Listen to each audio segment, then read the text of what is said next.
ഇന്ന് തന്നെ ഡൗൺലോഡ് ചെയ്യൂ. കാണൂ നിങ്ങളുടെ ഫേവറേറ്റ് ഷോസ്.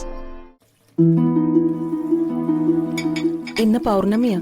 ഒന്ന് അമ്പലത്തിൽ പോണോന്ന് വിചാരിച്ചിട്ട് നടന്നില്ല.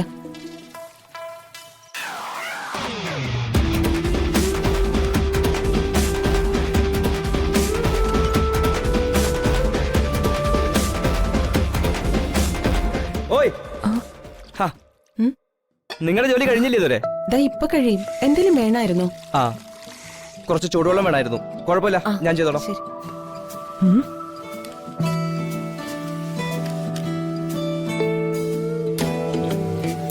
തനിക്ക് ചൂടുവെള്ളം വേണമെങ്കിൽ ഞങ്ങൾ പുറത്തുകൊണ്ടുവന്ന് തരൂലേ? താനെന്തിനാ ഇങ്ങോട്ട് വന്നേ? അതും വീടിനകത്തൂടെ. അല്ല, നിങ്ങൾക്ക് ബുദ്ധിമുട്ടുണ്ടാക്കണ്ടെന്ന് കരുതി. ഞങ്ങളുടെ ബുദ്ധിമുട്ട് താൻ ആലോചിക്കണ്ട. താനേ കാർ ഓടിച്ചാ മതി. അടുക്കള ഭരണം ഏറ്റെടുക്കണ്ട. ദേ ചന്ദ്രാമേ, ഒരു കാര്യം ഞാൻ പറഞ്ഞേക്കാം. ഒരു ഡ്രൈവർക്കും ഈ വീട്ടിൽ ഇത്രയും സ്വാതന്ത്ര്യം കൊടുക്കരുത്. ദേ ചന്ദ്രാമേ, ഇങ്ങനെ അമിത സ്വാതന്ത്ര്യം കൊടുത്ത് അവസാനം കൈ കിട്ടുന്നതൊക്കെ എടുത്തോണ്ട് ഇവന്മാരെ പോലുള്ളവര് മുങ്ങിയാലേ പിന്നെ പറഞ്ഞിട്ട് കാര്യമില്ല.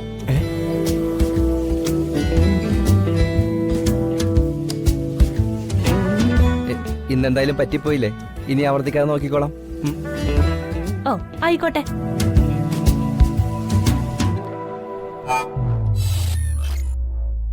Madam is calling Chandralekha. Madam is calling Chandralekha. Madam ചന്ദ്രലേഖയെ വിളിക്കുന്നു. മാഡം ചന്ദ്രലേഖയെ വിളിക്കുന്നു.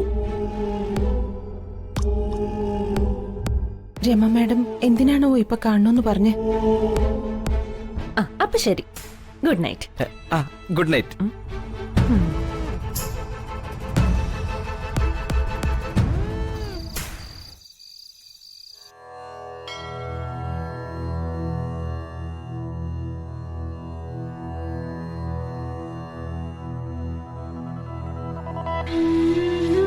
മോളെ, പൗർണമി ദിവസം ദേവിയുടെ അനുഗ്രഹത്താൽ മണിമാലയിൽ നിന്നും ഒരു പച്ച വെളിച്ചം വരുമെന്ന് പറഞ്ഞത് ഓർക്കുന്നുണ്ടോ? അത് മോളിതുവരെ കണ്ടിട്ടില്ലല്ലോ? ഇല്ല. മോളെ, മോള് കണ്ണടച്ച് മന്ത്രം ചൊല്ല്, എന്നിട്ട് ആ പെട്ടി തുറക്ക്, അപ്പൊ കാണാം.